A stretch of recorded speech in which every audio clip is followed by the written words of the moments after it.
ఉదయించిన చీకటి నడుగు, తెలవారని బ్రతుకుల నడుగు, బీడుపడిన భూముల నడుగు,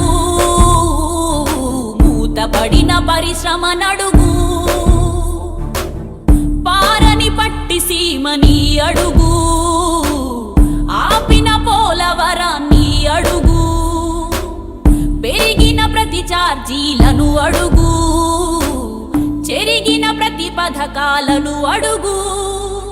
best CM అని ఆయన అనిపించుకుంటాడన్నాడు, కానీ వరస్ట్ సీఎం అని అనిపించుకుంటాడు. ఆయన వరస్ట్ సీఎం అని అనిపించుకుంటాడు. చేసి కడుగు, పసుపు జెండ పట్టుకొని అడుగు అడుగు, అధికారం చేత బట్టి కడుగు, ఉదయించిన చీకటి నడుగు,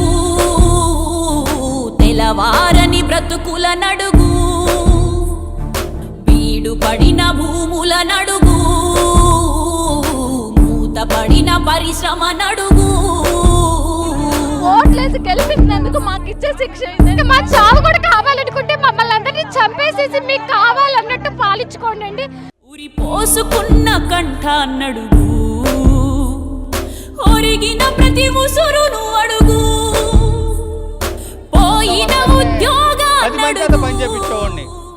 మావిడ 150 రూపాయలు కూలికి వెళ్తే సాయంత్రం వస్తాలకు బో నాకు పెట్టట్లా. మరి ఏం చేయాలన్నా, నేను పల్లెలో నేడ బతకాలి. వచ్చిన కన్నీళ్లను అడుగు, ఓటేసిన వేలును అడుగు, పోటేసిన అధికారాన్నడుగు, పతనమైన ఆశలను పగబట్టిన పాలనను, అమరావతి అమరులను తరిమేసిన సంస్థలను, నిన్నటి సంక్షేమాలను ఇప్పటి కష్టాలను, రాష్ట్ర ప్రగతి రోదనను, ఆంధ్ర వేదనను వాళ్ళేంటండి అరాచక సీఎం? ఎందుకు మాకు అవసరం లేదు ఈ సీఎం.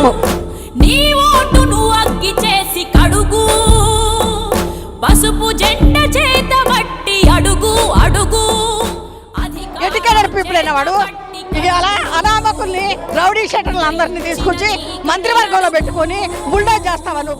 తెలవారని బ్రతుకుల నడుగు, బీడుపడిన భూముల నడుగు, మూతపడిన పరిశ్రమ నడుగు, అట్టడుగుకు చేరిన ప్రగతిని అడుగు, భయంగా చూస్తున్న భవితని అడుగు.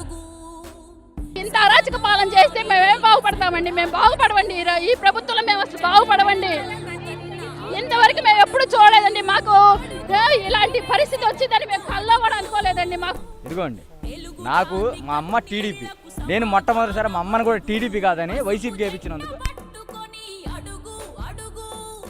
అధికారం చేత బట్టి కడుగు, ఆంధ్రజాతి పౌరుష